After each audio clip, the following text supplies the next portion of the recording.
It's 3 p.m. Hello and welcome to The Pulse. We're live from our studios here at Kokomlemle in Accra. My name is Kenneth Jesse, and this afternoon, government is set to prosecute Chairman Wontumi, its farms and its directors over alleged Exim Bank fraud, forgery, and 24 million Ghana cedis financial loss to the state. Also this afternoon, Constitutional Review Committee presents report to President Mahama. We're live at the Jubilee House for more.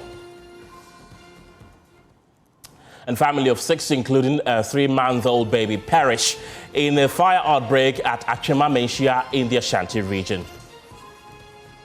Commercial road contractors unhappy with government's proposed 1 billion Ghana cedis payment to its members for work done since 2017. More from them as President Mahama cut sword for the start of a number of road projects in Sunyani earmarked under the Big Push agenda. We have details of these and many other stories coming up in the next 1.5 hours. My name is Kenneth Jesse. The Pulse is brought to you by Defendril Cough Expectorant. Defendril, breathe easy, feel better. Details after this.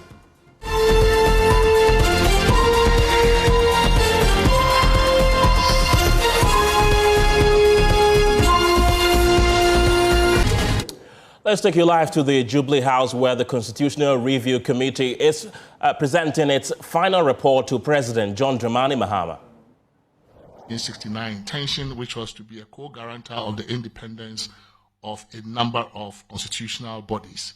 So we have given it a fuller mandate in the area of appointments, so that a number of the appointments that hitherto had been done by the president in his sole discretion or with very little input, now would be actually funneled through the Council of State, and they would do a bit of the heavy lifting, doing the recruiting, the selection, and then would then end up with a nomination for the president.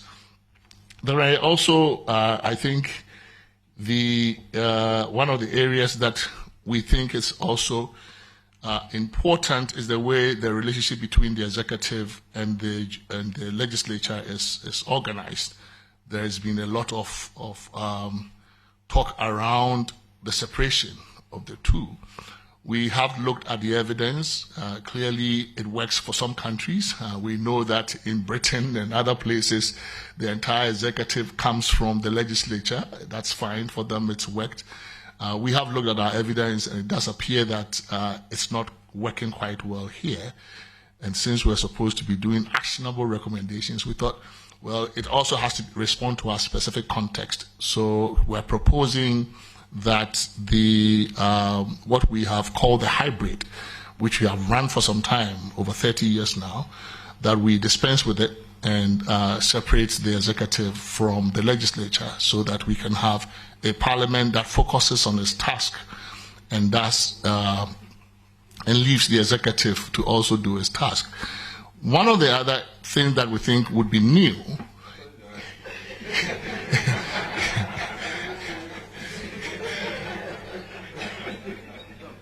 one of the things that we believe would be new for us is also in the way in which our public services and the public sector generally has been organized, and the role of partisanship in the operations of our public sector, whether it's the commercial sector, the SOEs, or it's the public services, civil service generally.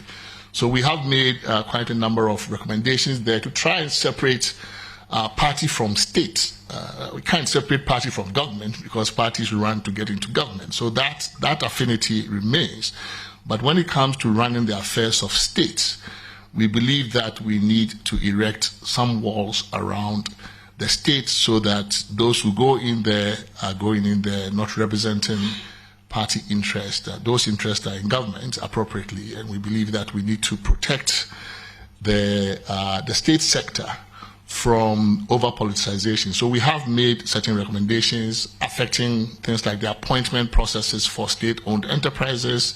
We also think it's about time to draw in SIGA, or a SIGA-like body, into the Constitution. We've always maintained this fiction in our Constitution, that the public services, those public corporations of a commercial nature, do not belong in the Constitution.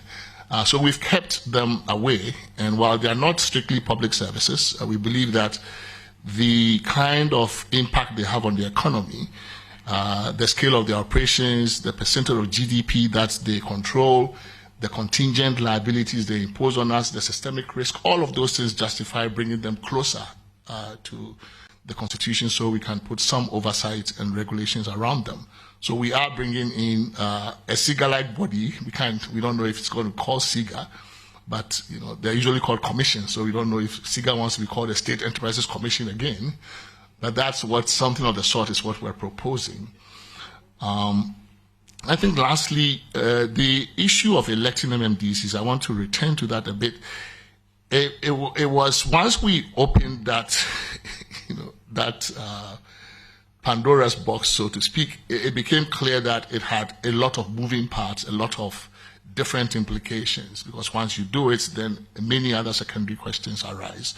So we thought it needed to be done in a more systematic, orderly fashion. So what this committee has done is provide something of a roadmap, but then somehow leave the details to this devolution commission with some principles to really roll it out. Because partly we think maybe just starting with 261 elections across the country for districts, some of which are too atomistic, too small to even be viable, may not be the best way to start it. So we have more or less proposing a rolled out or a phased in kind of devolution where certain districts that meet certain objective benchmarks would begin the process of electing their mayors while others graduate into the process. It's not peculiar to Ghana. I think even in UK, not every city gets to elect their mayor. You have to more or less meet certain benchmarks before you graduate into that category. So we're proposing a similar arrangement where the devolution commission applying certain criteria and benchmarks that are transparent and objective will then roll this out so that we don't have this, we have devolution but in a more orderly, systematic fashion. So those are some of the highlights of the report. There isn't, we couldn't find a place for a third term for the president. So we looked and looked and looked. We couldn't find. I mean, we realized that the president himself doesn't like it. Nobody really seems to like it. There wasn't much of a demand for it at all.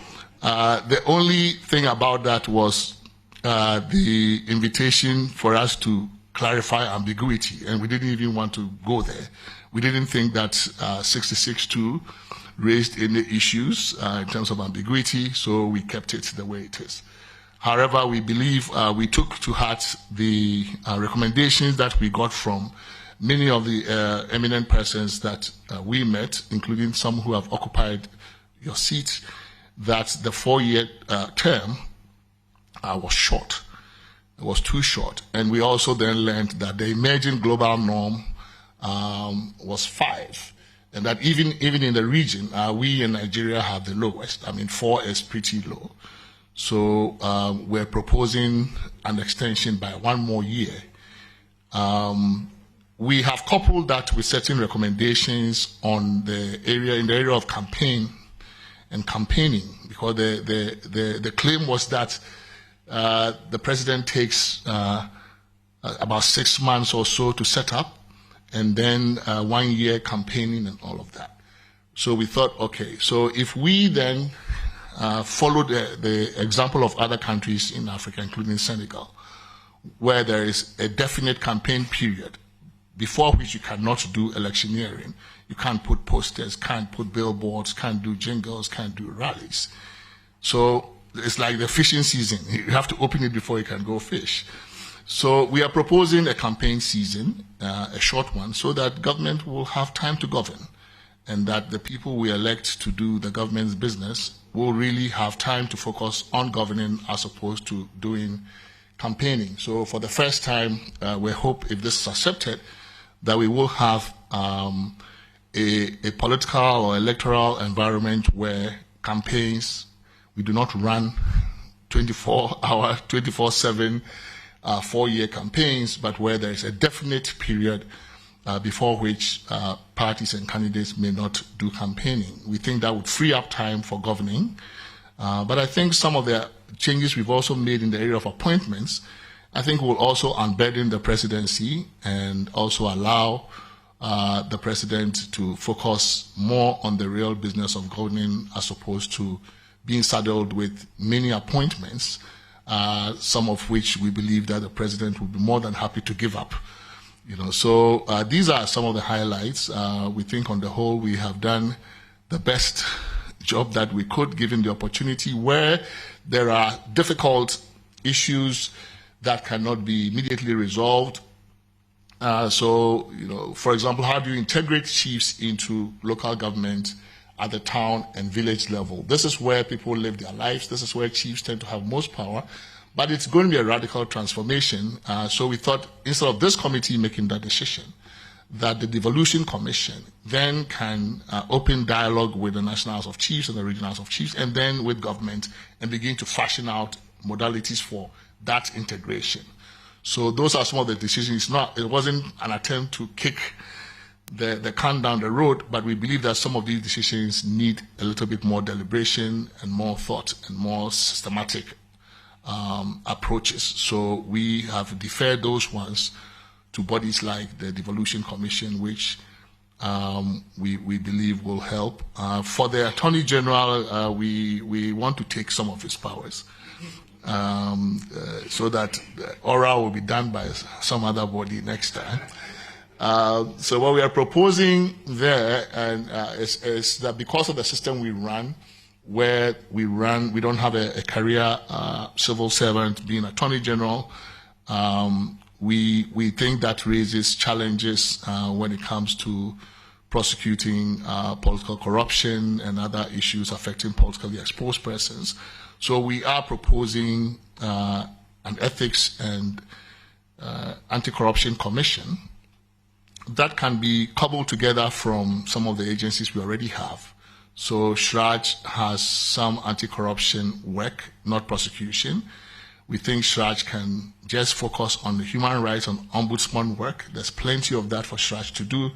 So we would take SHRAJ's anti-corruption mandate, couple that together with what probably the OSP and other agencies currently do, and then create out of that mix a new commission, which would then handle cases of corruption so that the AG can be freed to do, the international arbitration and the big constitutional cases and all of those other legal policy issues, reforming legal education, the profession, and all of those things. And so we can see more of him. Now we don't see him at all because the anti-corruption work is taking all of his time. So we think he should be happy to see what it is that we're proposing. So thank you very much.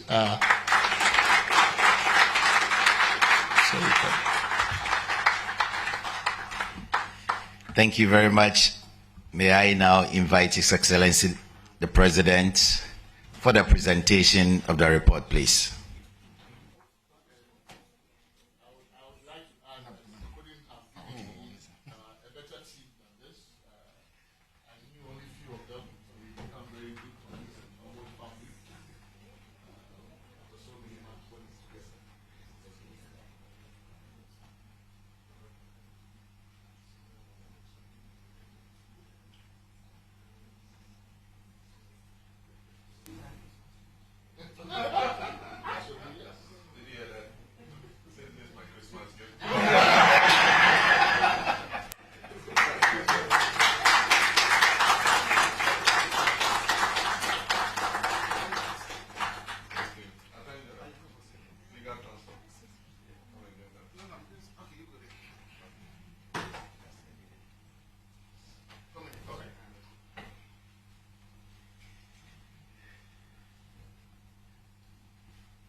Shall we please give the committee another big round of applause? Even as we invite His Excellency the President to address us. Thank you very much. And there's not much more to say, just to thank you for this beautiful Christmas gift. I want to thank all the members of the committee. You were chosen carefully for your integrity, your credibility, and we haven't had the experience of constitutional review committees before, and the fact that at the end of it we had been unable to agree how to move the process forward. This time we said let's choose the committee very carefully, so that it's a committee that Ghanaians have a trust in, so that when the report comes, it would be non-partisan. It would not have been influenced by any political interest, so that it will make it easier for all of us to come together and move the process forward. Our 1992 Constitution has served us very well. I mean, it's been the most durable Constitution, but a time comes when you need to look at it and make some adjustments so that it can serve us for an even longer period going into the future. The committee had the opportunity to give me a presentation of some of their recommendations before, so I'm not as shocked as some of you who are sitting here who are hearing them for the first time. And so I want to thank the committee for that presentation, and then also for the teaser you just gave. I'm sure tomorrow the newspapers are going to be headlined with the teasers that Professor Prempeh gave us. So you can take a rest after working so hard for so many months. You can enjoy your Christmas, and as soon as we resume early next year, we're moving from the constitutional review process into the implementation process. And so early next year, we would announce an implementation committee. And of course, we're going to call some of you to come and serve on that committee, because we need that institutional memory transferred into the implementation. And so take a rest now, but next year we might call some of you again to form the Constitutional Review Implementation Committee. For now, we'll study the report. I've handed it over to the Legal Counsel and the Attorney General. They will look at it, and we'll see how to synchronize, our views. I think that many of the recommendations you've made are quite revolutionary. Some are quite radical, but I think that it's in the interest of our democracy. Currently in our sub-region, we can see many countries backsliding with regards to their democratic and constitutional governance. And so this couldn't have come at a better time. All the Afrobarometer reports and all the other reports had shown that a lot of our citizens were beginning to lose faith in our democracy. And that is why it is important for us to let them know that democratic governance is still better than any other form of governance. You might be excited about the romanticism of military governments and all that, but in the end, it is democratic governments that unleash the creative potential of people. If you leave them free, able to express themselves and go about their businesses, it unleashes their creative potential, unlike where decisions have to be taken for everybody. So I believe that this report has come at the right time. We will implement it in a bipartisan manner. All of us would come together and implement as many of the provisions as possible. I take, for instance, the issue of the Council of State and the enormous powers the government, the President is giving to make appointments. I believe that the Council of State giving a bigger role in those appointments will create more credibility in terms of people who are appointed to those positions. Of course, the President will still sign the appointment letters, but the Council of State will go through the process of identifying the persons to be appointed. So these are all some of the teasers I was giving before, which you are now hearing. And I want to thank the committee very much on behalf of the people of Ghana, You have done a great service to our nation, and you can be proud of yourselves. We have to take a decision whether to just make that. Now that we've received it, I mean, I don't want it to be kept like a nuclear secret. We probably would have to decide on a date to publish it so that all Ghanaians know what is in the summary while we wait for the actual detailed copy. So I thank you very much, and may God bless us all. Thank you. Thank you very much, Mr. President. We are coming. Right, so at the Jubilee House moments ago was President John Dramani Mahama, who just received the report from the Constitutional Review Committee, which was given to him by the chairman of the Constitutional Review Committee, Professor H. Kwesi Prempeh. And of course, some of the highlights of it is that the proposal is that the 4-year term limit is too short, and that they're proposing a 5-year term or instead of 4. And he said that in the sub-region, it is only Ghana and Nigeria which are currently having a 4-year term for the presidency. And also, they said that they are proposing for a short campaign period to allow the government in power, the government of the day, to govern the country. And one of the elephants in the room, really, was the shutting of the 3-term proposal, which many have called for President John Dramani Mahama. The Constitutional Review Committee chairperson said that no proposals like that are in this one. And of course, when we return from this quick break, we will delve briefly into that and also talk about the Attorney General, Dominic Ayini's press conference earlier, which he says that he will prosecute the Ashanti Regional Chairman of the MPP, Chairman Wontumi. We have his lawyer in the studio for a conversation on the back of this. We'll take a quick break. Don't go anywhere.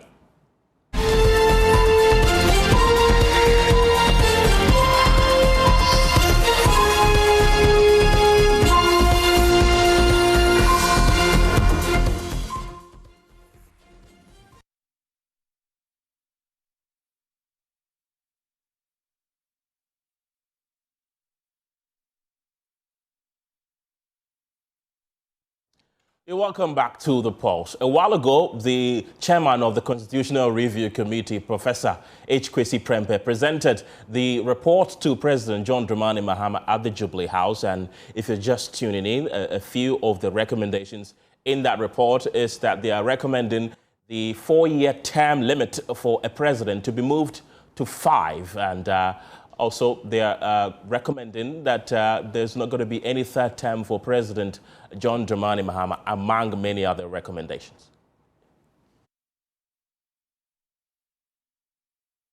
Among other recommendations as well, they also want a short campaign period so that, according to them, the president of the day or the government of the day can focus on ruling the country. And of course, we will talk about that. But in the meantime, I have in the studio the counsel for Chairman Wontumi, who has a word or two about this particular subject. But before we speak to you, Andy Piakubi, let's talk about this pressing issue, because Attorney General Dr. Dominic Ayini says the government will prosecute Wontumi Farms and its directors over alleged fraud, forgery, and a financial loss of more than 24 million cedis to the state.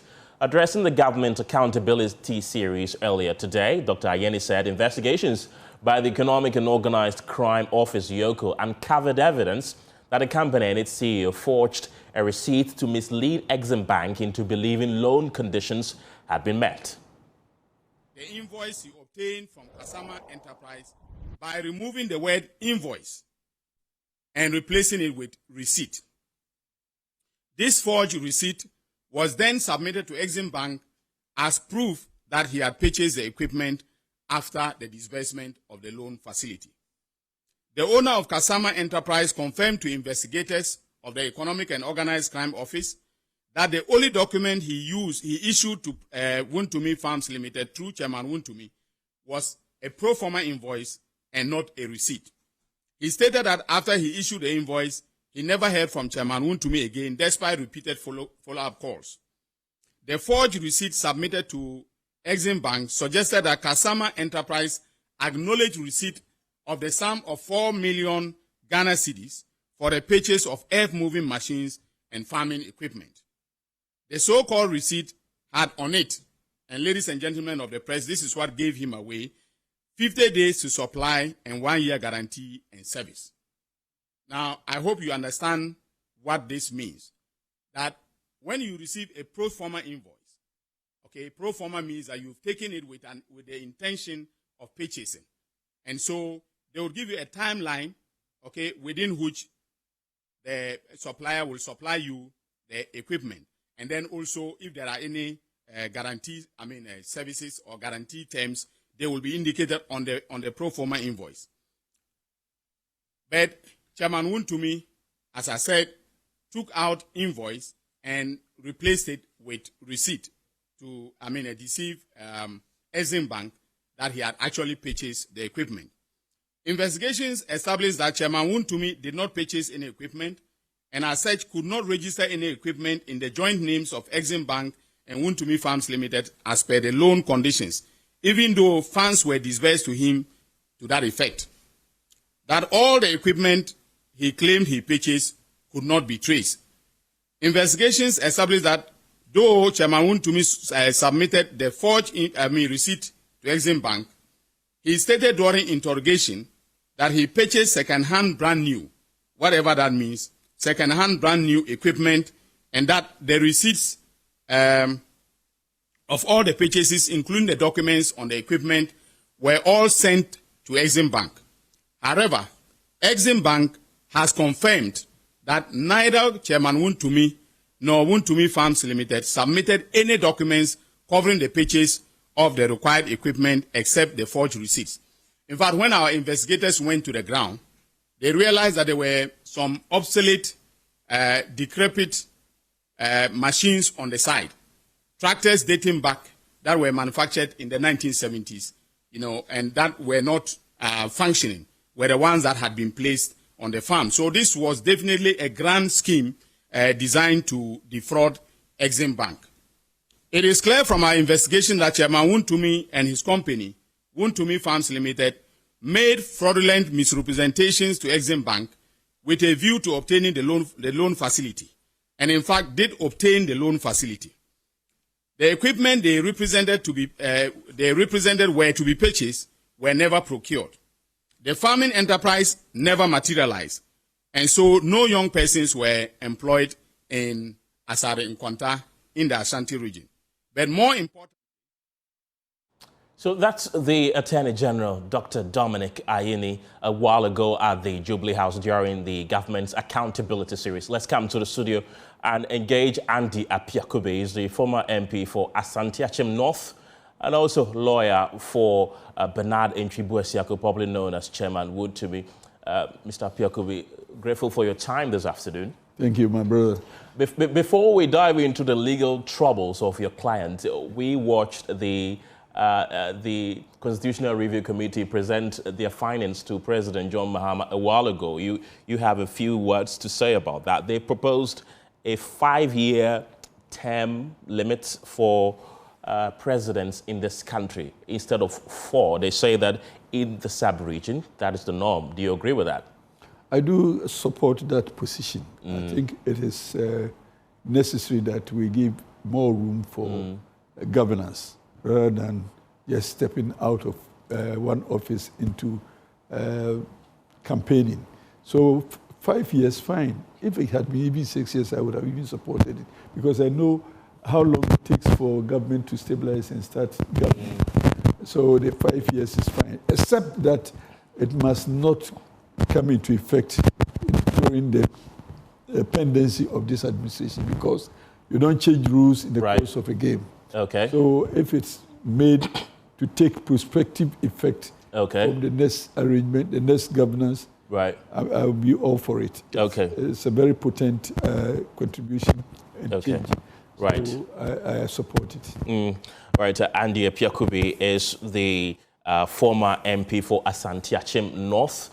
for the MPP. He's also the counsel for the chairman of the MPP in the Ashanti region, Bernard Ntwi-Boasiako, popularly known as Chairman Wontumi. You're in support of the proposals that have been made, of course, and of course, if you're just tuning in, we have also been following this developing story about the Attorney General, Dominic Ayine, a while ago, who addressed the nation. He said that they're going to prosecute the chairman of the Ashanti region's New Patriotic Party, Bernard Ntwi-Boasiako, popularly known as Chairman Wontumi, and he said that the state has frozen Wontumi's assets, which include a 50 million Ghana cedis account belonging to his insurance company. And also, there have been a wide range of claims by the Attorney General. Of course, he says that he will prefer charges against the embattled Ashanti Regional Chairman of the MPP after Christmas, and that should be in the next few weeks. We have the lawyer for Chairman Wontumi in the studio, who is ready to speak to us on the wide range of accusations that have been leveled against his client. Andy, did you hear the charges, although the AG is yet to formally profile those charges? He says he will do that at a later date. Did you hear it for the first time, just like most of us did on TV? Yes, I did. And this morning, watching the television, I heard the Attorney General pronounce a possible charge of fraud. I don't know how he's going to even prove it. So I'm sure that we'll leave it to the Attorney General to come out with his charges, charge sheet, and the facts that support the charge. So I don't know. I just heard it today. And in fact, my client also called me and told me that he also heard it, the news that he's going to be charged with defrauding by false pretenses. So we will await the charge sheet and then we'll respond appropriately. The amount is over 20 million Ghana cedis. I see that you were trying to get the amount. Well, yes, first and foremost. In fact, earlier on we had heard in the news and social media that Chairman Wontumi had borrowed amounts in dollars to the tune of $20 million, $30 million. All kinds of figures were being churned out. But it is interesting to note that now Chairman Wontumi did not contract any agreement with Exim Bank in dollar denomination. The amount of money contracted in the transaction is in cedis. And indeed, the total amount, if my information is right, is in the region of 18.7 million Ghana cedis, not in dollars as people wanted us to believe. So that is the beginning of the transaction and the beginning of the discussions on it. Again, there was a contract between Exim Bank and indeed Wontumi Farms. Right. And I mentioned Wontumi Farms because the parties in the contract were Exim Bank and Wontumi Farms. Suffice it to say that Attorney General also mentioned Chairman Wontumi as a director of the company. It is not as of preference that you attack a director of a company when the company itself is in existence, except that there are conditions to meet before you can even bring the directors in, which conditions we are waiting for the Attorney General's office to prove. Nevertheless, there is an existing company known as Wontumi Farms, and Wontumi Farms is in contract with Exim Bank Ghana Limited. And I want us to limit it to the transaction between the two entities, not to try to identify the parties behind the company and, designate them as associating themselves with political parties. That is very unnecessary. So I think that we should concentrate on the transaction between Exim Bank and Wontumi Farms. Right. One of the many accusations that the AG made against your client is that he says that Chairman Wontumi forged a 4 million Ghana cedis invoice that he received from Kasama Enterprise, and he removed the word invoice and replaced it with receipt to make it seem like he had purchased something, and that 4 million Ghana cedis was the receipt to deceive Exim Bank? I would rather try to reframe your question to mean Wontumi Farms submitted a receipt. Yes. It could have come from any official of Wontumi Farms, but I'm not too certain whether it was brought by Chairman Wontumi himself, but carried the inscription of Wontumi Farms making the deposit or submitting the receipt. But in all this, if the receipts were forged, were there not officials in Exim Bank to determine whether or not these receipts were wholesome? Was it the case that they were complicit to whatever allegations that are being brought out now? Is it the case that there is negligence on the part of the company Exim Bank to overlook all these things that Attorney General is alleging? Is it the case that all these things happened under the strict supervision of officials of Exim Bank? Is it the case that Exim Bank also procured a consultant to supervise the operation of this company in respect of this transaction? Is it the case that these consultants were properly procured and they had the necessary mandate to protect the interests of the bank? Is it the case that they reneged on such responsibilities? Is it the case that they themselves may have done that? Is it the case that the equipments were procured through the consultant procured by Exim Bank? Is it the case that there is a shared responsibility between the two parties and their associates to ensure compliance with the terms of the contract? Is it the case that all such conditions prevailed and were met? Is it the case that culpability lies with only one party and not the other? Is it the case that culpability may lie in the opposite party rather than the one being referred to at the moment? So these are all questions that are begging for answers. Very, very interesting. There are so many case scenarios that you've mentioned. But you said that this morning you spoke to your client after the AG made those pronouncements at the Jubilee House, and you said that you cannot be certain that this invoice, also known as receipt, according to the AG, was from Wontumi himself or some employees from Wontumi Farms. When you spoke to him, didn't he tell you who it was from? Look, either way, it was Wontumi Farms. Whoever may have come representing Wontumi Farms was doing whatever he would have done in the name of Wontumi Farms. So what I was trying to just bet your mind to is the fact that it is Wontumi Farms in this transaction, not any other personality. Okay. And when it is necessary to lift the veil and look at directors, we'll get to that point. But for now, the transaction is purely between Wontumi Farms and Exim Bank. And this was a civil transaction between the two parties, contractual in nature, and terms and responsibilities on both parties. So we need to weigh the responsibilities on both parties and the performance of both parties and see who carries more culpability than the other, or who carries all or none. Another of the many accusations is that Wontumi Farms in 2017 submitted an application for a loan to cultivate maize on 100,000 acre of land and to purportedly, employ young people. But the AG says, even at that time that loan was applied, the company was not even registered. Oh, but it happens. Most times, promoters can go into transactions when the companies have not been incorporated. We call those ones pre-incorporation contracts or transactions. And these are confirmed by the companies upon incorporation. So it is not new. It happens all the time. So, and it doesn't bring any criminality when you go into transactions representing a supposed company to be incorporated in future. No, but there's no crime in this. It happens all the time.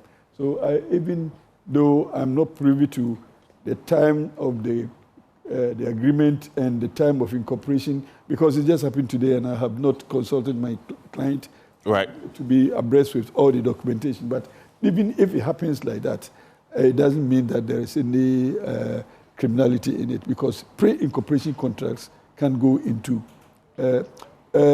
promoters of companies can get into pre-incorporation transactions, and that is normal. But what if that transaction goes through and the company is never incorporated?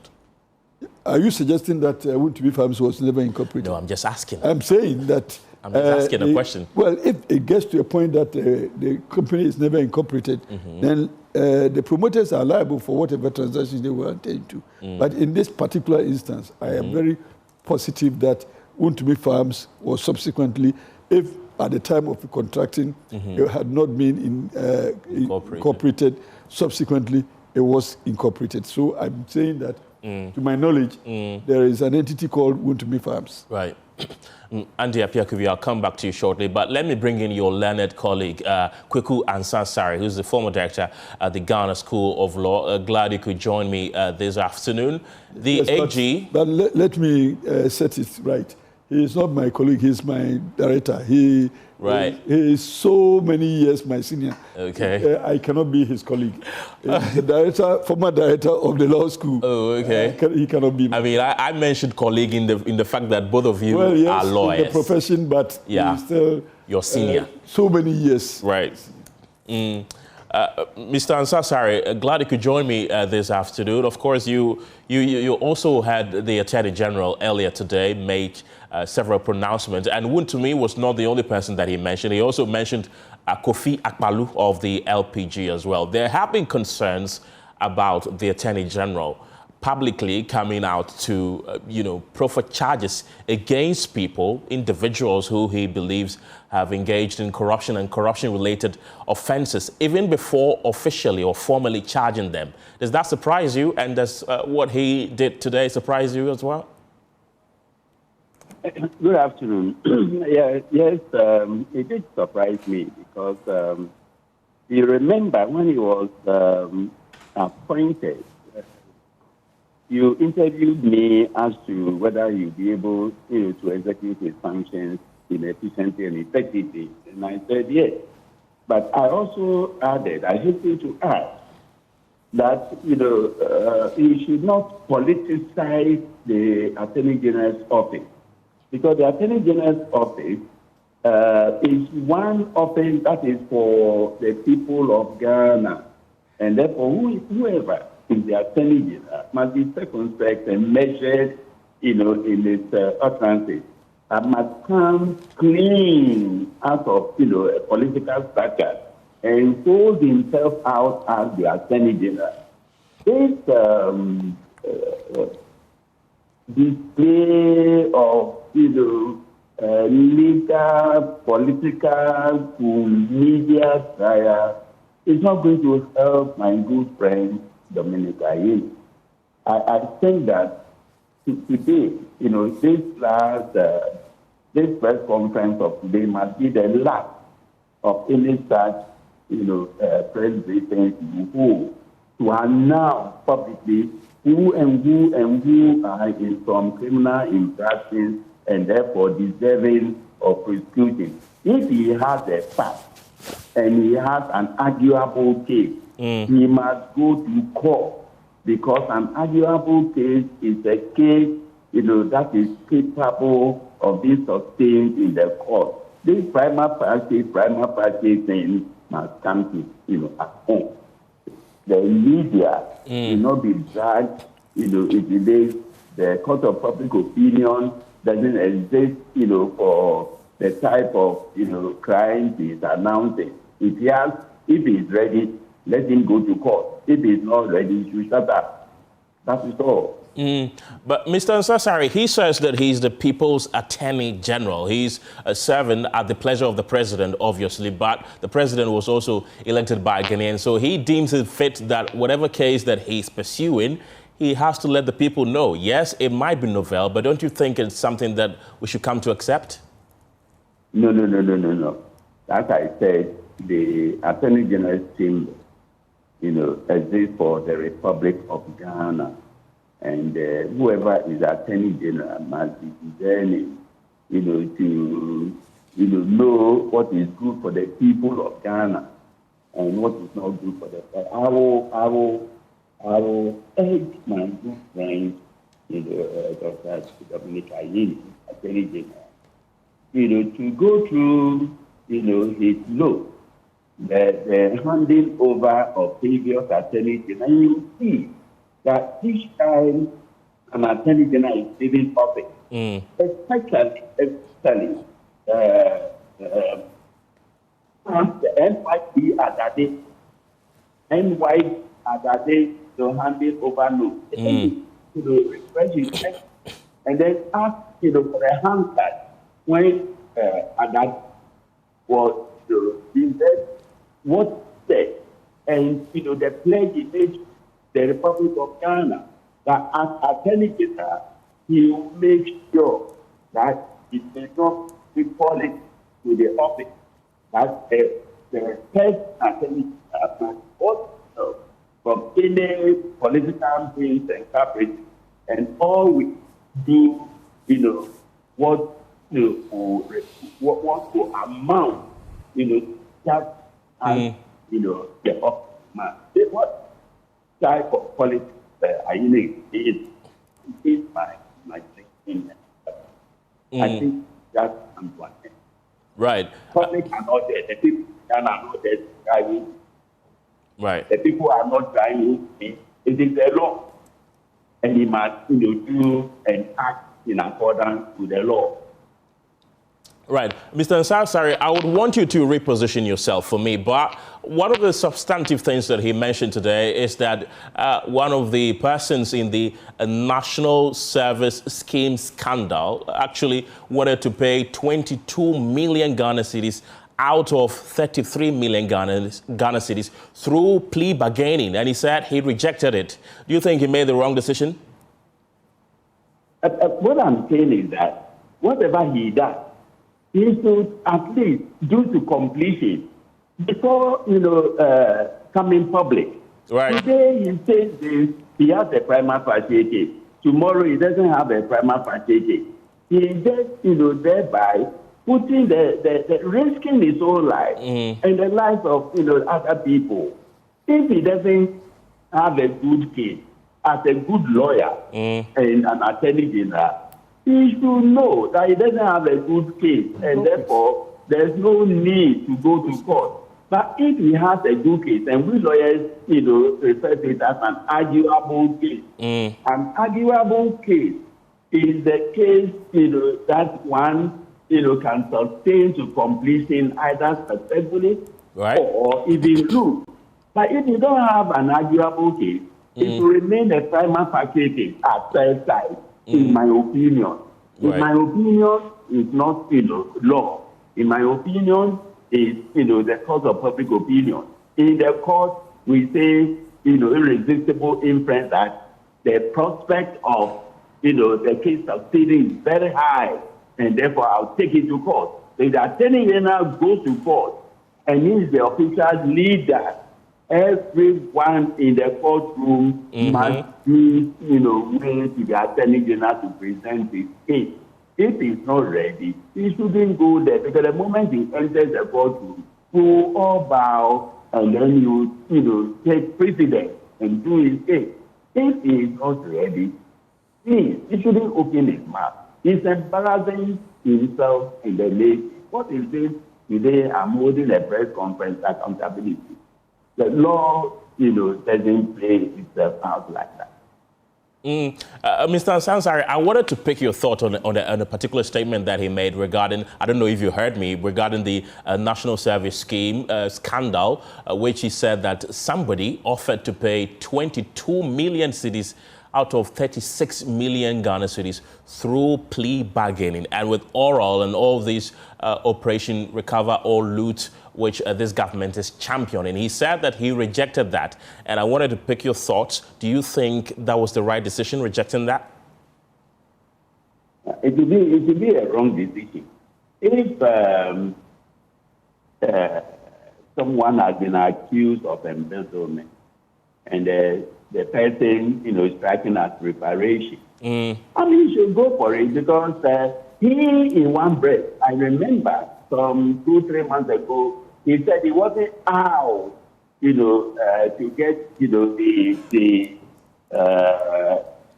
an innocent person into, say that what he desires is that those who have stolen, Right. are made to refund, the stolen, money to the state, which I think, is the best way out. Because if, this 22 million, if the person goes, to prison and Ghana doesn't get, the money back, who loses? It is the state that loses. So I will, say that I would have thought that he will grab it because it's an opportunity that will bring some money into our coffers. Then secondly, this plea bargaining thing, in the Dr. I.L. Ohene-Gyang case, the then Attorney General of Senator, was roundly condemned, for entering into, such plea bargaining and coming up with the Chief Justice at the time, roundly condemned him that if you do, any such thing, please let it remain in the courtroom. And Right. then, when the judgment is given, the whole public will get to know. But even before you do it, you announce it. What happens if tomorrow it is not 22 million, but 2 million? Then you have to say that he, Ayile, has rather accepted a bribe. And, these petty things one day will go against him. And then the people, will start for his head and ask for his removal.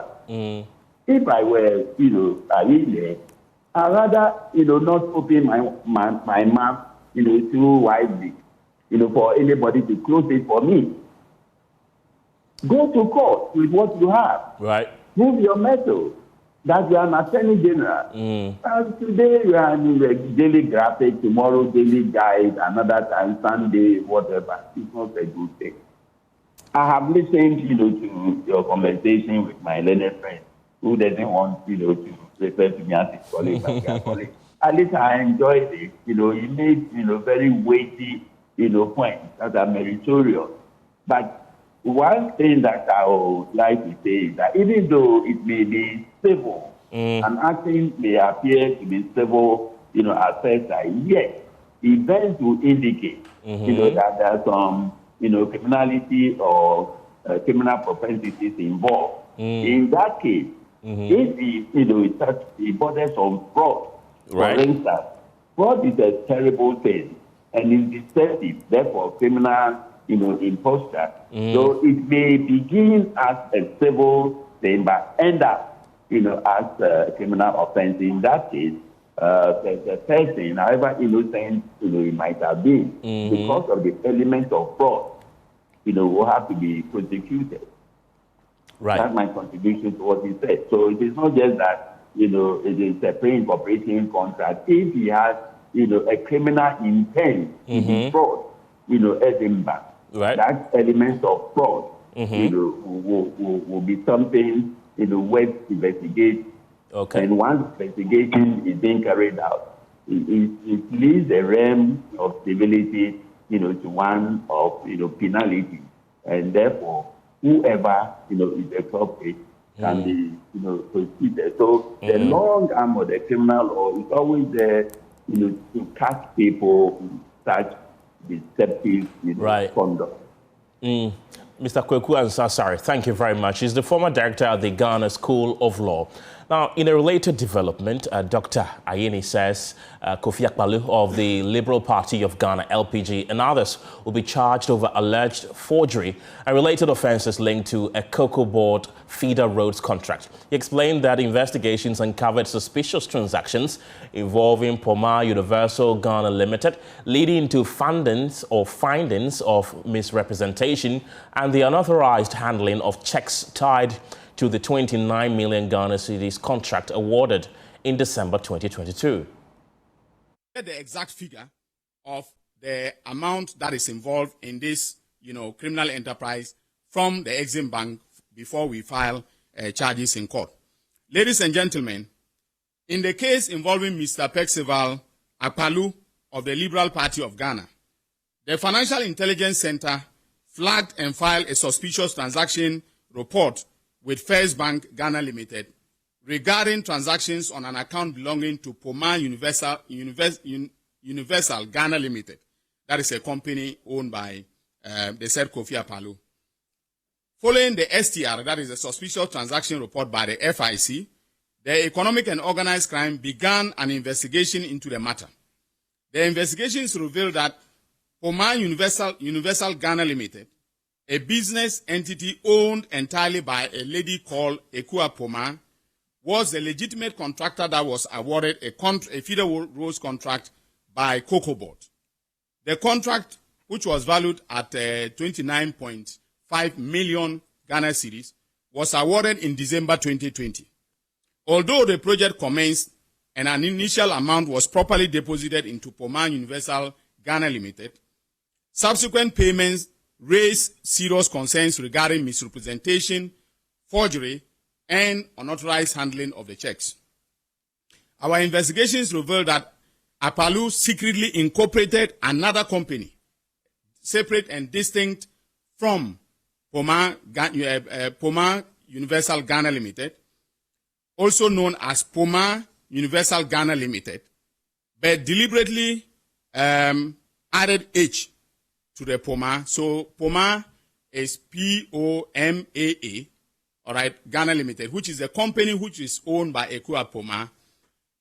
What the company that he incorporated added H to the Poma, so it became, I don't know how to pronounce it, but the same Poma, Poma Ghana Limited, Universal Ghana Limited. But the difference was just the H at the end of Poma. And so after having done this, between December 2022 and June 2024, Akpaloo collected 8 checks issued by Cocoa Board in the name of Poma Universal Ghana Limited. That is the original and authentic Poma, totaling 3.1 million. That is 3,169,432 Ghana cedis and 22 pesos, and deposited them into the account of his own company, that is also Poma Ghana Limited with an H at First Bank Ghana Limited. Again, our investigations confirmed that Ekua Poma was unaware of both the existence of the Poma Ghana Limited, that is the second company, and the diversion of the funds until Cocoa Board contacted her in June 2024 regarding outstanding balances on the contract. She subsequently discovered that Akpaloo had collected and misdirected the payments without her consent. Ekua Poma also alleged that Akpaloo forged her signature on the Cocoa Board contract using her former name, Mercy Owusu, to secure the agreement without her authorization.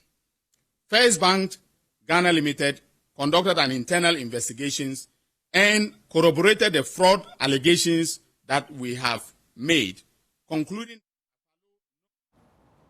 All right, that's the Attorney General also saying that he's going to proffer charges against Kofi Akpaloo of the LPG right after Christmas. And I still have Andy Appiah-Kubi, who's the counsel for Chairman Wontumi, in the studio with me. Mr. Appiah-Kubi, your departing words. What do you have? Of course, you're going to battle this in court, right? I'll wait for the charge sheet to be sent to us, and then we'll go to court to... In fact, my job is not to prove the innocence of my client. My job is to look at the evidence of the Attorney General, which must pass the test of beyond reasonable doubt, and I punch holes into the evidence that they have and challenge on the two elements of the actus and the mensura. We'll see how it goes. At the end of the prosecution, we will do what is necessary to make sure that either the prosecution goes on or prosecution is truncated. Nevertheless, I see Exim Bank more culpable than even my client, even if there is any such allegation. Because Exim Bank received application from my client, and they invited him to come into the transaction on terms. And in this particular transaction, they agreed that a consultant from Brazil ought to be procured. Such consultant was not procured because there is a reason why they went for that Brazilian consultant, because my client had indicated that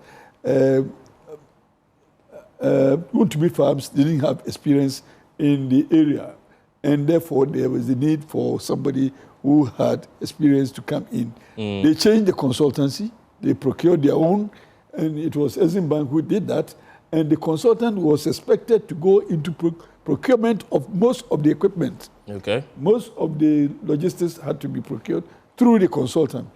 So whether or not such equipment or logistics were procured, we could ask the consultant questions. And indeed, the people in Exim Bank, were they not approving payments?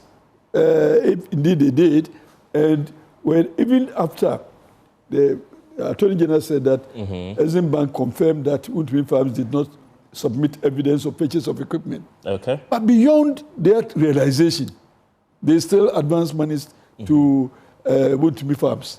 So who is culpable? Is it negligence on the part of the company and its officers? And indeed, we are waiting. When we come to the court, then we will see how much money has been disbursed and for what purpose and to who. You cannot aggregate all that and say that we paid this kind of money to Wontumi Farms. The investigators should have also found how the disbursement was made and to who the disbursement were made and for what purpose. And also see people who may have acted based on influence and then identify all of them. It is not going to be a case of Wontumi Farms alone as the accused person. It couldn't have happened in the bank. If it happened, it did. It couldn't have happened if people in the bank didn't have interest in what happened. I see. So where are the co-accusers? Is it the case that people in the bank will just wrap up something and stay behind and now be throwing stones onto the pitch? No. Right. Those who acted in person and on behalf of the company, they must show face and indicate their performance and take part of the blame, if any. Right. So we are waiting for the prosecution to start. But like Professor was saying, I think it will be better for us to prosecute our cases in court, because the invitation of the public into cases like this, in particular, identify persons in political clothing is not too healthy. Okay. Because for now we are dealing with Wontumi Farms. Yes. Not necessarily any political party associated with Wontumi Farms. So if there's a director of the company who has political leanings, that is beyond the transaction. It shouldn't precede It's political affiliation. Yeah, it's not necessary at all. Okay. We all belong to different political opinions. But again, we are answerable for what we do in our private life and in our business life. Okay. So let's maintain the identity of the parties in the transaction as Exim and Wontumi Farms. Right. I didn't hear them mention any name, personal name of any of the people in Exim who participated in this transaction. And I was surprised. Right. Why are we going beyond that to even announce the name of Chairman Wontumi and even announce the political party that he belongs to? So those people in Exim Bank, they don't belong to political parties. Right. Or they don't have names. So let's see. In fact, let us not politicize the case. Right. And I want to plead with everybody. Dr. Ayine is my professor. He taught me at the University of Ghana Law School. And I'm a very good friend of his. We'll go into the prosecution without any fear of intimidation from any party. Okay. We enjoy each other's company and each other's professional advice. So let's wait until we are there. Okay. Court. Justice will be served, we believe, and justice will be done. Indeed. Mr. Andy Appiah, be glad you could join me this evening. He's a lawyer for Chairman Wontumi, also known as Bernard Antwi Boasiako. The pause returns after this break.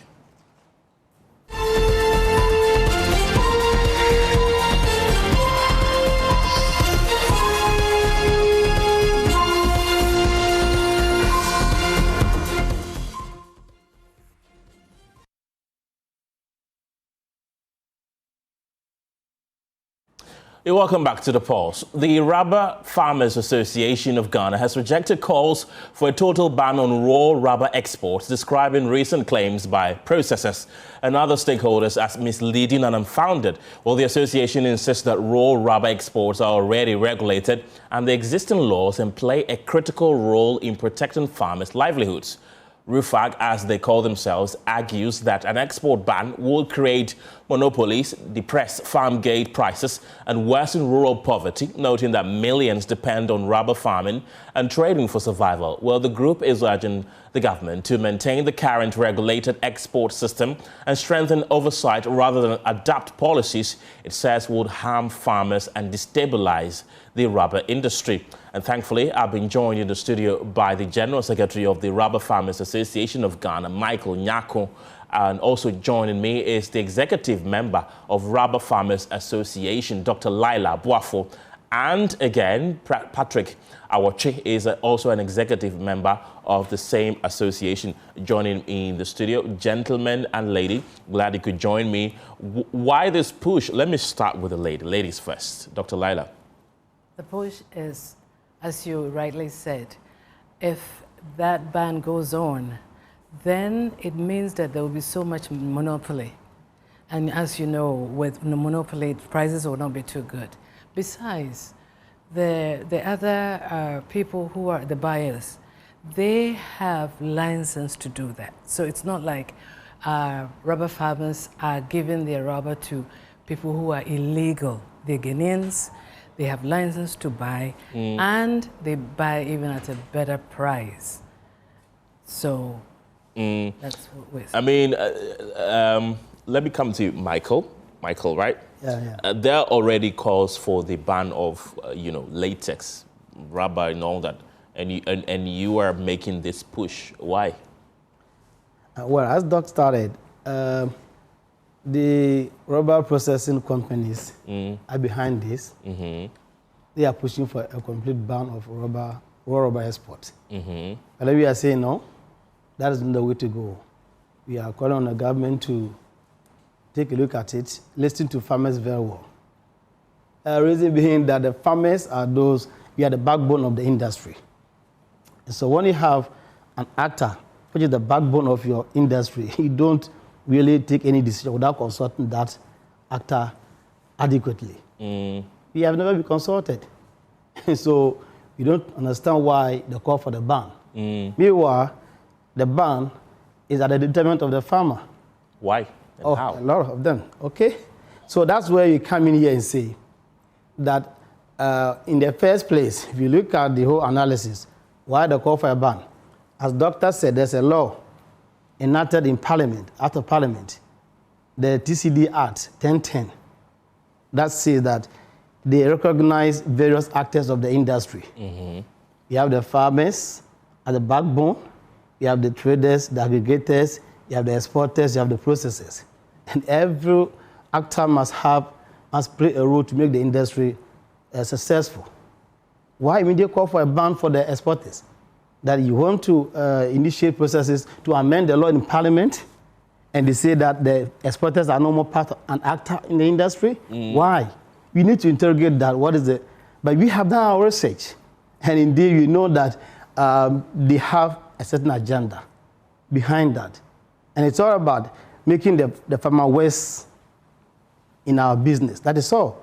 And we can explain further. You look at the fact that when you talk about monopoly, doctor said they want to monopolize the system. So in a very simple term, what does a monopoly present? What is good in monopoly? Tell us. Sorry? That means that they want to monopolize the market and then be able to control the price of rubber. In fact, if government should heed to this, it is going to lead to price. The price will affect the farmers. You will not get what you, because as it is now, there's a healthy competition among all the actors, all right? The traders, the exporters, they are all buying rubber. And farmers, you are comfortable because we can take a decision where to go and sell our cap lumps. And so when they restrict or they ban, and only one actor is supposed to buy, you have no other option. So assuming processors say, we are giving you 6,000, that's all that you can have. Why must it be so? When we have invested our own money, a lot of our investment have gone into this farm. It's not easy to plant a rubber tree, right? To do 10 acres of rubber, can you imagine how much you need? You need not less than 300,000 Ghana cedis annually to do that. And I spend that hooping money to do my investment, and I'm dictated to sell it to only one actor who can control the price. Right. We don't really understand it. That is the whole basis. So it's all about price. You are not saying that processors should not be in business for that matter. They shouldn't process to create jobs. But even in the area of creating jobs, farmers have made a case. If government is really looking at jobs, then it should be looking at the farmer and not the processor. Because farmers are employing thousands of times more than the processors. Okay. Our assessment shows that processors in the country may be employing around 1,000 people, whilst we, the farmers, are employing over 500,000 people working under our farms. And these farmers, these workers, are paid from the revenue you get from the farms. Revenue comes from the price, okay? So if the price is better, you get better revenue, you can pay the workers better to survive. And so any decision taken that affects the price of rubber is so dangerous and not in the interest of the industry of rubber. Let me come to you, Patrick. There are already calls for a total ban on rubber. We're told that we should substitute rubber for paper, for example. And now here we have your association opposing such calls. Some will say, why don't you just venture into, for example, paper industry instead of, fixating everything on rubber? Well, thank you for the question. But then it just has to do with how rubber is versatile. You're talking about paper, maybe for plastics. That's why you're concerned about, and for pollution. But let's look at the other things like, condoms. Let's look at things like car ties. Let's look at things like the other important thing, which is what? Medical gloves. So the use of rubber currently is at a stage where it is that important. Yes, when it comes to where there are areas of pollution, we get it. Then as much as possible, where you can substitute for paper, that is great. But still, rubber will continue to be very, very important. Even we know there's synthetic rubber, but as now, it seems synthetic rubber has not been able to overtake or even get so close to natural rubber because of the values of natural rubber. Going back to what we are talking about, it's about we've got actors in the system. We've mentioned traders, we've got aggregators. I'll take you back to about 3 years ago, when as much, or even during the COVID period, the extreme it got to was that the processing companies suspended the purchase of rubber for about 3 months at a minimum. Complete suspension. In that case, what happened is that the farmers were left, they were really got into a situation where they were in dire straits. At that time, other opportunities arose, like the exporters and traders who now came to purchase the rubber. And that's what brought about an opportunity to have another market access to be able to deal in our rubber. And that is critical, because even during those times, there are things which competition brings. The access or weight bridges where we could sell our rubber were limited. Because competition increased, and now farmers did not have to work on transportation, which is not their core competence, by transporting their rubber. We had actors like traders who came now to purchase at the farm gate. That was a positive. Credit payments also, and payment time was also improved. And these processors and these, these traders and other actors, including exporters, they also add additional benefit or value add to these farmers by providing them with soft loans, which have also contributed to them being able to expand their production. All these come into play. That is why we are asking for a situation where there must be a balance, and that is why they brought TCDA to come and play a role of managing, regulating, and bringing a balance. The big question is, why do farmers sell to exporters or traders? And it's a matter, in this case, basically it's about price. And if this thing is going to be resolved, simply it's about why can't our processors buy in the least at parity to what exporters or other players are doing, but want to buy cheaper. I think it's about how, if we want to solve this, we need to sit into a room, all of us together, and come up with win-win solutions where everybody benefits. The best of every world for every player. Right. That's what it should be. Of course, I started with Dr. Boafo. I want to end with you. What happens if this ban goes on? We will cross the bridge when we get over there. How would you do that? We want to know. Because we have to think, at the moment, we can see how a law can just be undone without all the members being put together to talk about it and deliberate it. And I don't think this nation is that kind of nation. That will just say, because one bit of the process, in fact, they're the least. We are more. And then they say, okay, because of them, a law is going to be undone. So that's what I would say. I don't see it coming. What we are looking for is that we're looking for all of us to come together and deliberate about it and then do the right thing so that everyone would be okay. Dr. Lila Boafo, thank you very much. She's an executive member of the Rubber Farmers Association of Ghana. Earlier, we heard from Patrick Awotre, who is also an executive member of the Rubber Farmers Association of Ghana, and Michael Nyako, who's the General Secretary of the Rubber Farmers Association of Ghana. Gentlemen and lady, thank you very much, and I wish you all the best. Thank you so much. Thank you very much. You're still watching The Pulse here. When we return from the break, we'll tell you about a new TV show that's coming up. Don't go anywhere.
Welcome aboard the Flight Deck TV show, your captivating and insightful guide into the world of aviation. The Flight Deck TV show takes you behind the cockpit doors, revealing the fascinating stories and experiences of pilots, cabin crew, and the professionals who keep the skies safe.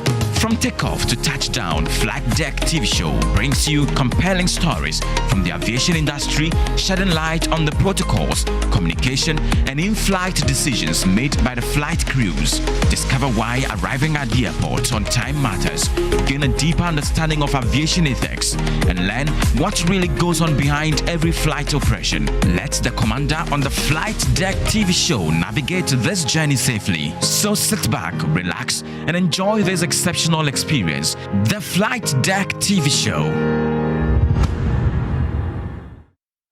And the video you just watched is an excerpt from the new show that's coming up called Flight Deck TV Show, which is offering viewers an inside look at aviation, exploring pilots, cabin crew, and other professionals' roles in ensuring safe and smooth flights. Well, the show highlights flight operations, critical in-flight decision, airport protocols, and aviation ethics. And of course, I've been joined in the studio by Kojo Deye, who is the host of the new show. Kojo, thank you very much for your time. Really, what is going to make this show different from all the aviation shows, although there are not many in Ghana, different from all the aviation shows that have come and gone? Well, thanks for having me. Good day to your viewers. Point is that in the absence of a national carrier, you will realize that the trajectory on aviation appears to be on a decline. There is nothing being said about aviation. We have the beautiful Terminal 3, but Ghana Airways is no more. And so there's nobody talking about it. It's been away since 2004, and Ghana International Airlines came in 2005, went down in 2010. And so it's Emirates, Ethiopian, Delta, United that dominate the skies now. They make the news. But I thought that if we started telling our story, Ghana has a rich aviation history. Do we? Yes, we do. Yes. We have seasoned pilots out there who are flying for Emirates, Ethiopian, and the likes. And so we have a good story to tell. So what we intend to do is to start from the evolution of air travel, take you through the transitions, the evolutions it's undergone, and how far technology continues to make air travel safe. Yes. I think what really caught my attention is the name, the Flight Deck TV show. What's the reasoning behind it? Okay, the Flight Deck actually used to be called the cockpit, okay? But along the line, the FAA wanted to be gender neutral. And so they started calling it the Flight Deck. This show was conceived way back in 2010. Yes, it's been on the drawing board. Right. And so what it is we thought, just to be politically correct, we thought of calling it the Flight Deck, yes. So that's really what it is, yeah. And I want to ask about you. Tell me about yourself. I can see you put some aesthetics here. I don't know what they are about. All right, so tell us about yourself. I flew for Ghana Airways from 97 till it went down in 2004. I was fortunate to fly for Ghana International Airlines too from 2005 until it went down in 2010. I was a cabin crew till then, yes. So it's in the blood. So what we want to do, my dad was also an air traffic controller in the Air Force before coming to air traffic control. And so it's in the blood. My wife was also a cabin crew. Oh, okay. And so we need to tell our story, yes. Really, yeah. We know that things to do with, shows like this are not very common in our part of the world. How easy was it producing this show? Difficult, I say. It was no joke.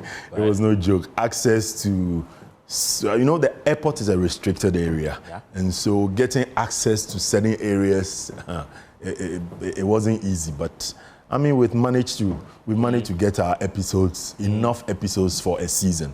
And so it will be exciting, I can assure you. It will be exciting. It wasn't easy financially. Yeah, of course, imagine. And I doff my hats for you. I didn't know interviews could be such a daunting task. You know, you finish one interview and you're like, you're so tired. But well, it's been an interesting, you know, journey. Yeah. Speaking of how financially draining it was, there must have been some sponsors who are backing you. Who are they? Yeah, we've written to some sponsors, so we are waiting for their feedback. Passionaire is warming up to us, and there is a solar company called Amazon Developments also warming up to us, and there is Ajona toothpaste. It's a German toothpaste that has about 23 herbal ingredients. They've also agreed to sponsor, and so we're open to sponsorship. Right. Yes. I mean, flying is not a very common mode of transportation in Ghana. Millions have never been on a plane before, and with this show, does it appeal to everybody?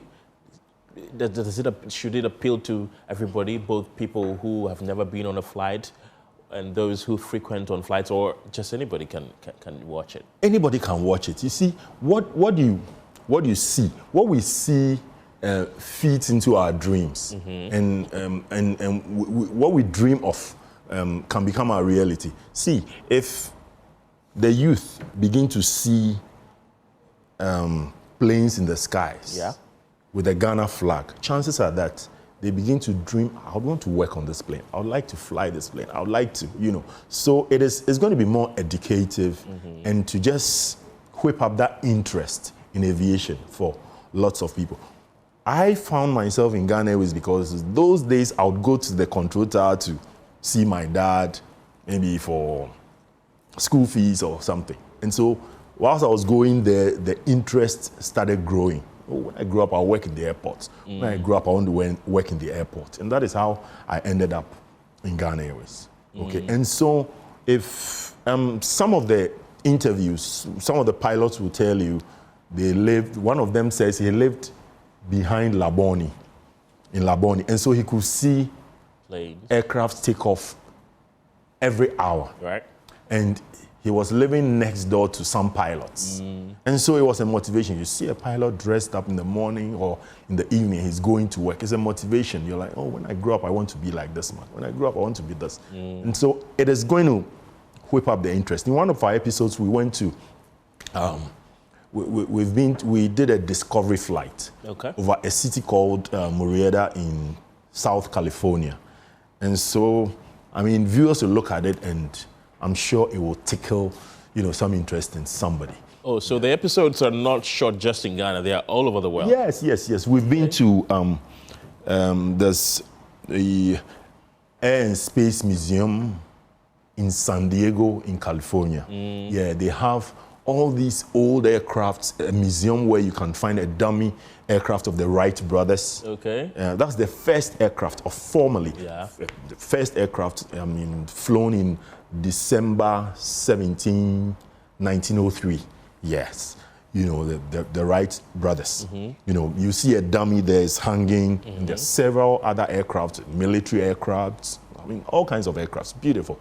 You know, so viewers should just sit tight, and I'm sure they'll enjoy this season. Yeah, it's going to be exciting. Right. You did mention that you've reached out to a couple of people in terms of sponsorship. If people want to reach out to you and are interested in sponsoring the show, how do they do that? All right, let me put out these numbers. Is that okay? Okay. 020 66 77 774.